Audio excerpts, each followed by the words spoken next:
যাই বলুন না কেন, সেনাবাহিনীর তৎপরতা দেখতে পেল তারাতলাবাসী এবং সারা পশ্চিমবঙ্গ। এর আগেও তারাতলাতে ব্রিজ ভেঙে পড়েছিল, তখন সেনাবাহিনীকে ডাকা হয়নি। আরও অনেক ঘটনা ঘটেছে। ইগোর প্রবলেমের জন্য সেই সময়কার মুখ্যমন্ত্রী মমতা বন্দ্যোপাধ্যায় কখনোই সেনাবাহিনীর সাহায্য নেয়নি। কিন্তু এই যে আজকে তারাতলাতে ইনসিডেন্ট ঘটল, গোডাউন ভেঙে পড়ল, মানুষ চাপা পড়েছিল, সেখানে সেনাবাহিনীকে উদ্ধার কার্যে ব্যবহার করা হয় এবং যুদ্ধকালীন তৎপরতায় ব্যবহার করা হয়, আর সঠিক সময়ে সঠিক কাজ করে ফেলে সেনাবাহিনী। এটা অত্যন্ত গুরুত্বপূর্ণ একটি ডিসিশন আমাদের এই নতুন সরকারের তরফ থেকে, তার জন্য অনেক অনেক ধন্যবাদ জানাই। ড্রোন উড়িয়ে দেখা হচ্ছিল যে আর কেউ আছে কি না, সেই ড্রোন ওড়ানোর শট দেখুন। সেই সময় মোটামুটি ওই যে ভেঙে পড়েছে, চাপা পড়েছিল, তুলে ফেলা হয়েছে, তবুও চেষ্টা করা হচ্ছে যে কেউ যদি এর তলাতে চাপা পড়ে থাকে তখনও কিভাবে তাকে বের করা হবে। ক্রেন আনা হয়েছিল, ক্রেনও কিন্তু উদ্ধার কার্যে খুব গুরুত্বপূর্ণ দায়িত্ব পালন করেছে। রাকেশ সিংয়ের একটা বক্তব্য দেখছিলাম। রাকেশ সিংকে অনেকেই চেনেন, বিজেপির একজন নেতা। তিনি পোর্ট এরিয়ায় দাঁড়িয়েছিলেন ববি হাকিমের এগেনস্টে, বিজেপির হয়ে। তিনি জিততে পারেননি। তিনি একটা অদ্ভুত মন্তব্য রেখেছেন এই গুরুত্বপূর্ণ সময়। তিনি বলেছেন মিনিমাম 50 থেকে 60 জন নাকি মারা গিয়েছে। আপনাদের জানিয়ে রাখি যে না, এই খবরের কোনো সত্যতা নেই। সঠিক যে খবরটা আমরা পাচ্ছি সেটা হচ্ছে এই সন্ধ্যে 6টা পর্যন্ত আমাদের হাতে যা রিপোর্ট এসছে, সঠিক তথ্য, তাতে অবশ্য 3 জনের প্রাণহানির খবর পাওয়া গিয়েছে। তারা হলেন বছর 40-এর রোহিত চৌধুরী, বছর 30-এর কৃষ্ণ চৌধুরী এবং আরেকজনের নাম পরিচয় এখনও জানা যায়নি। আর জীবিত অবস্থায় উদ্ধার করা হয়েছে মোট 18 জনকে। তাদেরকে কিন্তু নিয়ে যাওয়া হয়েছে এসএসকেএম হাসপাতালে। তারপরে সেনাবাহিনী এখনও রয়েছে, সেনাবাহিনীর আরও টিম এসছে। আপনারা শুরুতেই যে দৃশ্যটা দেখতে পাচ্ছিলেন যে সেনাবাহিনীর আরও অনেক জওয়ান তারা আসছেন। তারা কিন্তু এই উদ্ধার কার্যের মূল কাণ্ডারি, আর ওনারা এসছিলেন বলে অ্যাটলিস্ট এত তাড়াতাড়ি 18 জনকে উদ্ধার করা গিয়েছে। আর হয়তো কয়েকজন উদ্ধার হবে, তার আগে কয়েকজনকে অ্যাম্বুলেন্সে করে পাঠানো হয়েছিল। তো ওভারঅল আরও বেশি মৃত্যু ঘটতে পারত। তার আগে সেনাবাহিনী সেই উদ্ধার কার্যে সাহায্য করায় মৃত্যুর যে সংখ্যা সেটা কমানো গিয়েছে। এর জন্য হ্যাটস অফ আমাদের সেনাবাহিনীকে। জয় হিন্দ আমাদের সেনাবাহিনীর জন্য। আর যে বিষয়টা আপনাদেরকে জানাবো সেটা হচ্ছে এই যে ট্রমা সেন্টারে নিয়ে গেছে, মানে ট্রমা কেয়ার ইউনিটে নিয়ে গিয়েছে এসএসকেএমে। সেখানে কিন্তু এই খানিকক্ষণ আগে পৌঁছে গিয়েছেন আমাদের মুখ্যমন্ত্রী শুভেন্দু অধিকারী, এবং সেখানকার একটি দৃশ্য এসছে জাস্ট খানিকক্ষণ আগের ভিডিও, আপনারা দেখুন। এই যে গাড়ি ঢুকছে পাইলট কার আগে, তারপর মুখ্যমন্ত্রীর গাড়ি ঢুকলো এসএসকেএমে এবং সেখানে মুখ্যমন্ত্রীকে না কালো টিপ পুলিশের গাড়ি, তারপরে শুভেন্দু অধিকারীর গাড়ি, সঙ্গে অগ্নিমিত্রা পল ছিলেন। তো ওনাদের গাড়ি এসে থামলো এবং দেখতেই পাবেন যে শুভেন্দু অধিকারী নামবেন সেখান থেকে।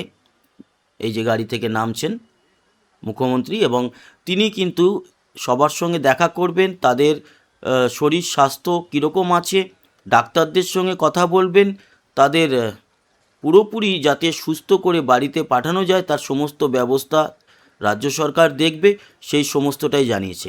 এবং তার সাথে সাথে একটা তিনি বক্তব্যও রেখেছেন প্রেসের সামনে। তিনি বলেছেন যে এই বিজেপি গভর্নমেন্ট আসার আগে, তৃণমূল সরকার থাকাকালীন যেই কন্ট্রাক্টগুলো হয়েছিল সেই কন্ট্রাক্টগুলোকে আবার যাচাই করা হবে একটা টিম তৈরি করে।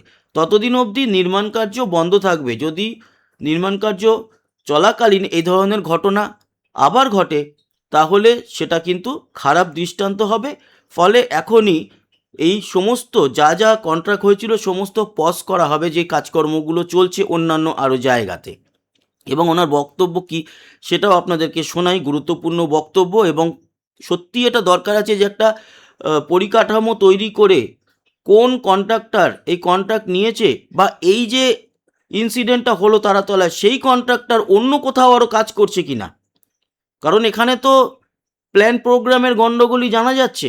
এখানে যে গোডাউনটা 1.5 বছর ধরে চলছিল, এই গোডাউনটার যে জমিটা সেটা কিন্তু একটা চায়ের কোম্পানি ভাড়া নিয়েছিল।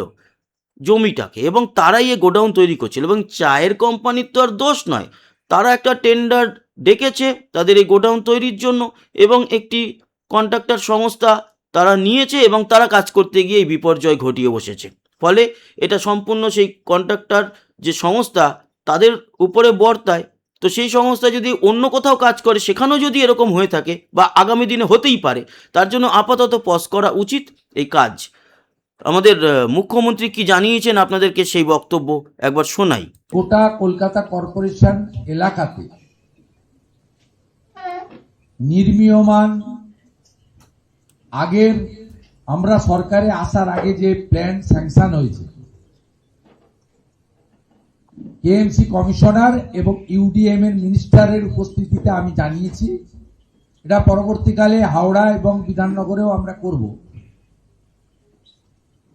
বা সেটা ইউডিএম এ মিনিস্ট্রি মনে করলে করতে পারে।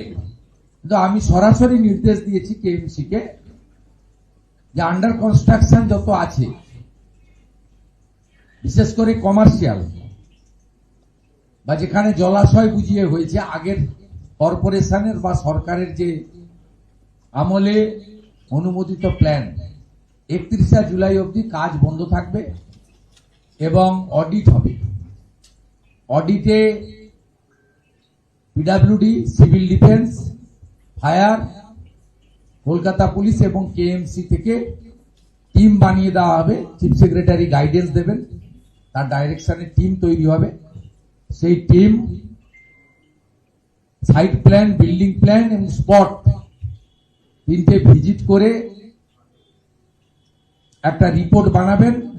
এক্ষেত্রে কলকাতা মেট্রোর কাজ এবং কলকাতা পোর্ট এরিয়ার যে সমস্ত লিজি জমিতে কাজ, তাকেও আমরা তাদের সহযোগিতা নিয়ে এই ইনকোয়ারির আওতায় আনবো।